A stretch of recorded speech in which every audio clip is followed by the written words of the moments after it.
we can get started now with problem 3.3, part A from Wald's General Relativity. In this problem, he wants us to show that the Riemann tensor is symmetric under interchange of the first two indices with the second two indices, or that RABCD is equal to RCDAB. Okay, so we can go ahead and get started with that. So there's a few symmetries we're going to take advantage of here.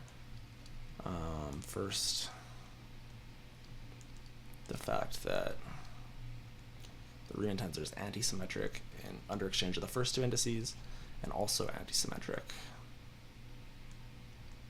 under exchange of the last two indices. So we're going to leave this up here, and then we're also going to take advantage of this symmetry.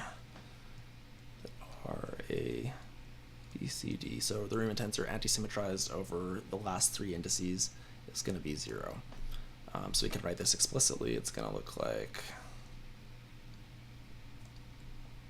keep in mind there will be like a 1/6 or something up front, but since this is equal to 0, we're not going to bother with that. RABDC plus RADBC minus RADCB plus RACDB minus RACBD. What you'll notice though is every second term here, the minus sign terms are just can be rewritten as the positive of the term beforehand, essentially. So this is plus RABCD. This is going to be plus RADBC. This is plus RACBD. So essentially we can rewrite all of this like this.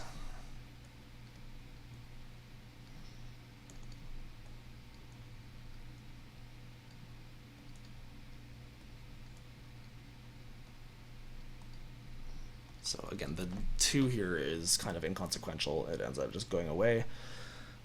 And then we're able to derive a relation that looks like this. Either RABCD equals minus RADBC plus RACBD. Or if we want to get rid of the minus sign, we can swap the first two indices of each of these.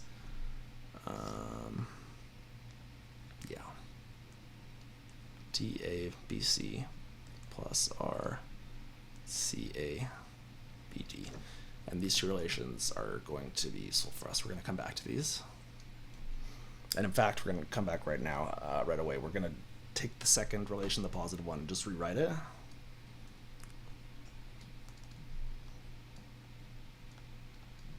And then we're going to reapply the same relation back on this. So we're going to replace this first R term, the RDABC, with 2 terms given by this equation, and this one, RCABD, with 2 terms also given by that equation.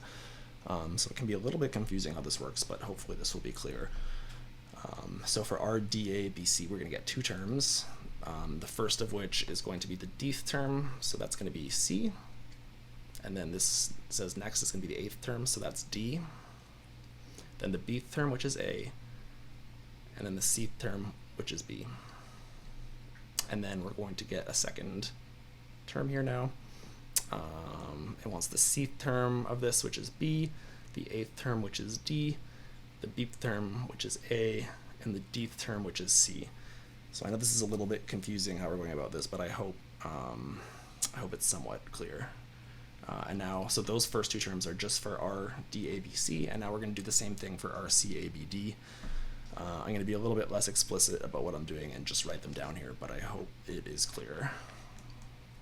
So we're going to have BCAD plus RDCBA. Now you'll notice, that this last one can be rewritten as minus RCD, DBA, which is positive RCDAB, which is the same thing as our first term here. So we can rewrite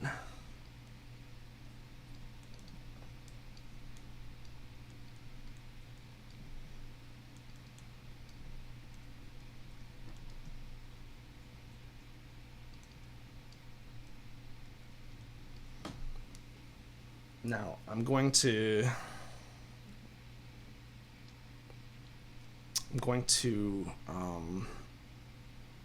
say that these two terms are going to be like the right-hand side of one of these expressions up here, and we need to find out what the left-hand side is. So the easiest way to show you guys this is to work backwards, but to make this realization, you have to think about it pretty carefully. But let's consider what our BADC is. We'll use the top relation. So we get the minus sign, and we get our, we get the eighth element, which is B, or the eighth index, the dth index, which is C, the bth index, which is A, and the cth index, which is D, plus R, the eighth index, which is again B, the cth index, which is D, the bth index, which is A, and the dth index, which is C. Now, if we look down at what we have here, this is our BCAT and our BDAC, which is exactly what we have down here. We just need to match the signs. So in other words, wait, is that what we have? Our BCAT and our BDAC? It is indeed. Okay. So this means BADC. We have that. So we can clean this up. This is going to be RABDC, which is going to be minus RABCD. So we're able to re-express this then by pulling this minus RABCD over to the left-hand side, and we end up with 2 RABCD is 2 RCDAB. So if we just cancel the 2's and rewrite this, we get what we're looking for in the first place, which is RABCD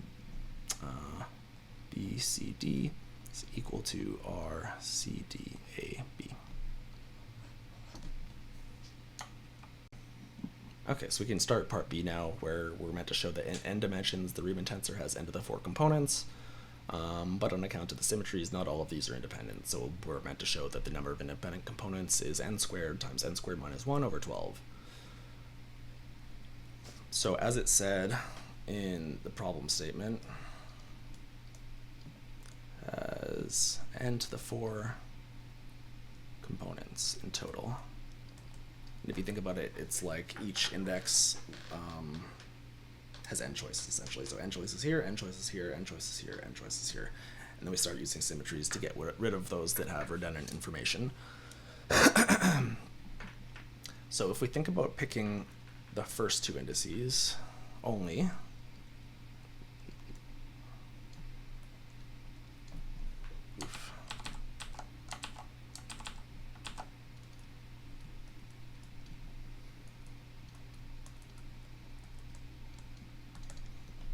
so if we think about it, we have n choices for the first indice, and then we could pick the same index again, but we would know that would have to be 0, and that comes from this symmetry, A, B, C, D equals minus R, B, A, C, D. If we interchange the first two indices, the result has to be its own negative,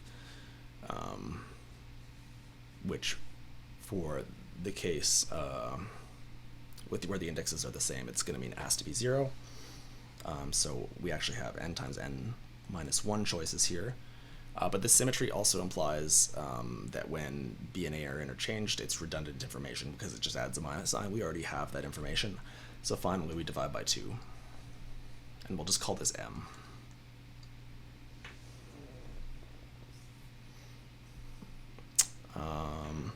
And then picking C and D, also M choices. So the problem essentially reduces to thinking of the swap symmetry now, and we can actually think of the first two indices, A and B, just as I now, and C and D just as J. Each of these indices can take on M different values, and this is going to be a symmetric matrix because of the swap symmetry. So let's think about how much information is contained in here. So if this matrix is symmetric, and we want to get, remember it's not anti-symmetric, so we actually have entries on the diagonal here. We want to get the diagonal and then 1/2 of the matrix essentially. So m squared is going to give us the whole matrix, and if we subtract m, we get everything but the diagonal, that number of elements. If we divide this by 2, we get rid of one of the halves, the lower half, let's say, and we're left with just what's up here. And then we want to add the diagonal back in, so plus m. This is how many ways of picking indices there are here. So we can simplify this, m squared minus m plus 2m over 2, which finally equals m squared plus m over 2, or m plus 1 over 2. Ways of choosing here. So we're going to call this gamma. And if it weren't for the algebraic Bianchi identity, we would be done. This is how many ways of choosing indices we would have. But we have the algebraic Bianchi identity, which says that our, let's say, a, b, c, d equals 0.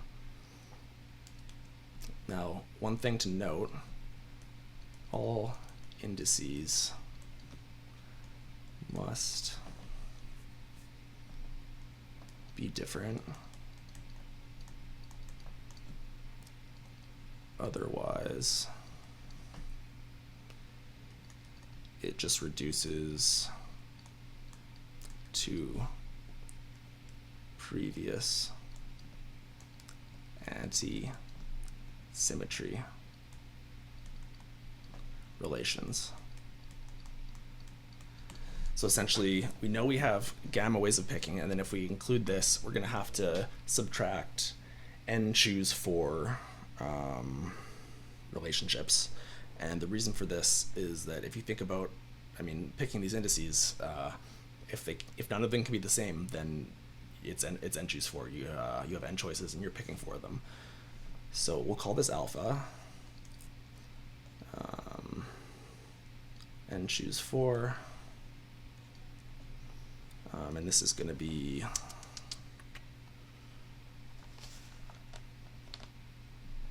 n factorial over n minus 4 factorial 4 factorial. So our result then is going to be gamma minus alpha.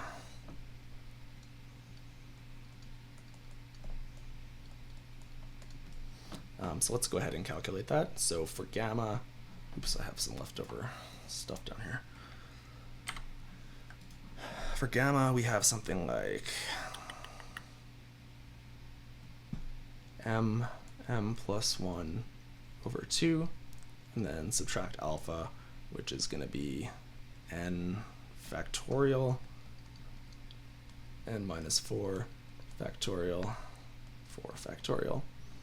But remember that m is n minus 1 over 2. So we get n minus 1 over 4. We get n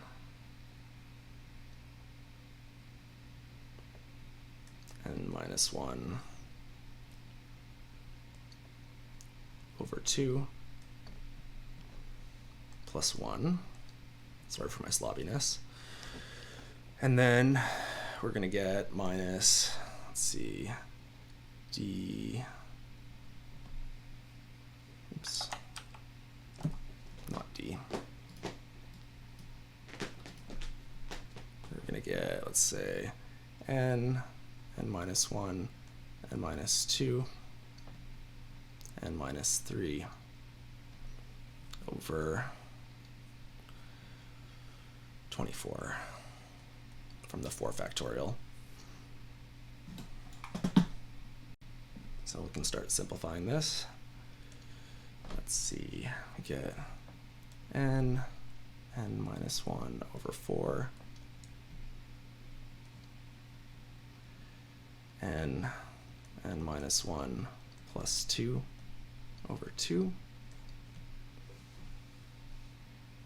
minus, let's say, n squared minus n squared minus 5n plus 6 over 24.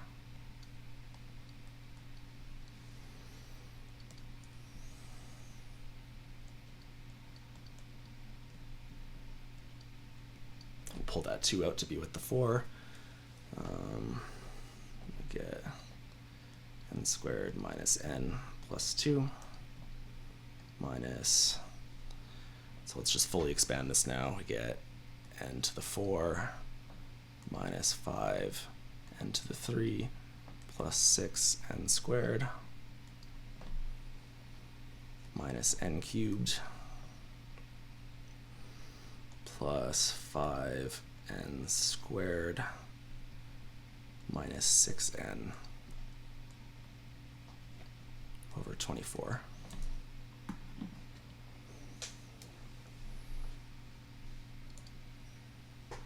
So we'll expand this too. This is 1 over 8, or 1 over 8.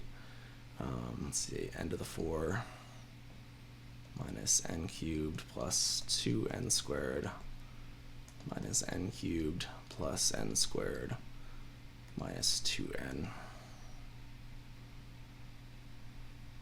minus, and let's start to simplify this. So we get an n to the 4.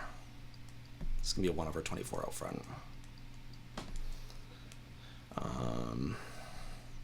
Let's see, so n cubed is going to be actually minus 6n cubed.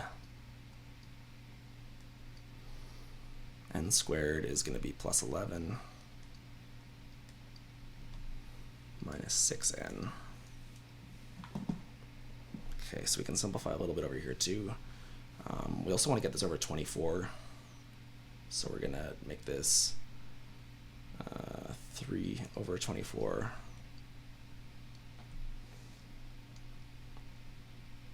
n to the 4 minus 2n cubed plus 3n squared minus 2n. And actually, since we're all over 24 now, let's just combine this. Actually, no. We'll do it this way. Minus 1 over 24 n to the 4, 6n cubed plus 11n squared minus 6n. Okay, so n to the 4, we have 3 minus 1, so that's 2n to the 4. We have minus 6n cubed here, and minus 6n cubed there, so minus 12n cubed, plus 9n squared, and plus 11n squared, that's plus 20n squared. And minus 6n minus, oh, I'm doing this wrong because of the minus sign. I see, this is going to simplify a lot. I'm sorry. I missed the minus sign. Okay, so 3n to the 4 minus n to the 4 is 2n to the 4. Then we have minus 6n cubed plus 6n cubed, so that goes away. I have plus 9n squared minus 11, that's minus 2n squared. And then we have minus 6n plus 6n, and this is all over 24. So this can be instead n squared